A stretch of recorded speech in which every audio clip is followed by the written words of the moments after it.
Hey, this is Pastor Michael. We had an awesome time here on Sunday morning, and the message was titled, What's in a Name? I want to do a quick recap for you, and those of you who may not have seen it, you might want to check it out. We talked about what's in a name, that your name is so important. God chose the name for John the Baptist. He chose the name for Jesus. He changed Abram's name to Abraham. And this past Sunday, we talked about how God changed Simon's name to Peter.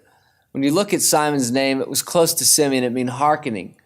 But when you look at the etymology of the word study in that name, Simon Bar-Jonah, you find something really interesting. You find that his name looks more like shifting sand. Have you ever felt like that in your life where wherever you went, the people that were around you began to mold you, shape you, and make you? See, in our lives, we want so much to be liked that we'll become like the people around us. And that's what he was doing. Simon did that. But when Jesus met Simon, he said, you're no longer going to be called Simon. In John chapter 1, he said, I'm going to call you Peter. And Peter meant a rock. A rock is something that's not wishy-washy. Instead of being that quicksand, it becomes the concrete when we're settled into who he is. And Peter was so curious. He said to Jesus, he said, I'm seeking you. And then he said, where are you staying? We have to become more than seekers. We have to become stayers. And as we stay in God's presence, we become concrete in who we are. Because if you don't know your value, you don't know you're valuable to God, then you'll lose your values. And I want to encourage you today that maybe you've been like Simon, who he showed himself to be a little wishy-washy even after Jesus changed his name. When Jesus was being persecuted, he was following Jesus. He went where the guards were taking him, and 3 times they asked him in John chapter 18, Peter, do you know Jesus, or were you one of his disciples?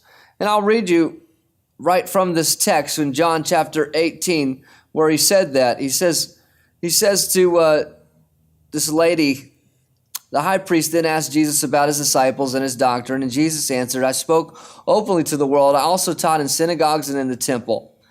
And so this is what was happening to Jesus. And then in verse 25, now Simon stood and warmed himself. Therefore, they said to him, who are you?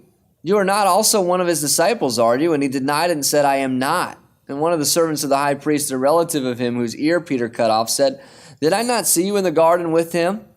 Peter then denied again. Immediately a rooster crowed. So 3 times he denied him. And sometimes we can be people pleasers instead of God pleasers. And maybe if that describes you, you think maybe I'm somebody that could be a candidate that's for a people pleaser, and you're saying it's time to stop, or how do I know if I am or not? I want to give you 8 signs that you might be a people pleaser.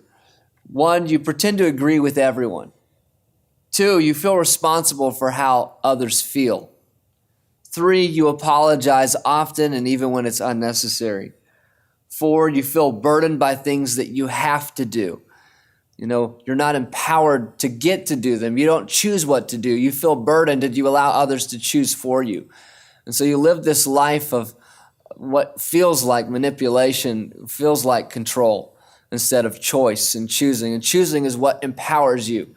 When we use language like I have to, we can get disgruntled and discontent in life. I encourage you to change your language and say, I choose to. You can't say no, number 5. Number 6, you feel uncomfortable if someone is angry. Number 7, you act like the people around you. You've forgotten your own identity. And number 8, you need praise to feel good. You depend on others' validation of you. Well, here's what I want you to know, that after Peter denied Jesus 3 times, guess what? Jesus comes back. He resurrects from the grave, and he is the Redeemer, and he reconciles Peter to him, and he asks him 3 times, Peter, do you love me? Yes. Do you love me? Lord, I love you. Do you love me? Yes. You know that I love you.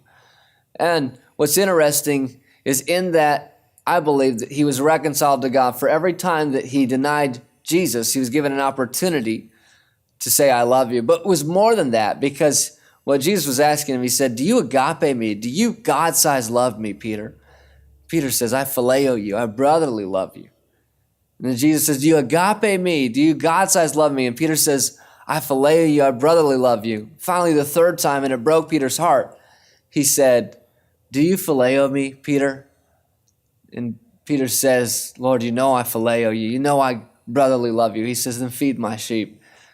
But even though he didn't feel like he could give that God-sized love that God is asking us to give, we can only give it when we receive his love through us and become changed like him and not like them. He wants us to be like him and not like them, like the people around us. When we go closer to him, we have an opportunity to brotherly love and even God-sized love. And then Peter does it. He tells people in Acts chapter 2, he says, I want you all to know what Jesus has done, this Jesus whom you persecuted. He boldly stood up. He says, I love you. I love you. And I want you to know that it's beyond my reputation or what you think of me or how you view me. I want you to know that Jesus did this, and regardless of how you feel about me, I love you enough to tell you that Jesus saved you and he has a place for you in heaven. And he wanted Jesus to know that he was so excited about what he had done and so proud of him that he loved God enough to answer the call and be a part of the Great Commission. Wherever you are today, if you felt like this past week, this past month, or for a long time you've been a people pleaser, I want to encourage you to become more like God, less like the people around you. And in that, you'll find that when we please God, that's the only thing that matters because there's purpose in pleasing God. I pray that the Lord will open your eyes to give you the strength and the courage to stand up to the norm in your life, to be different, to be like him and not like them, to know your value so that you don't lose your values, and to know what God says about you.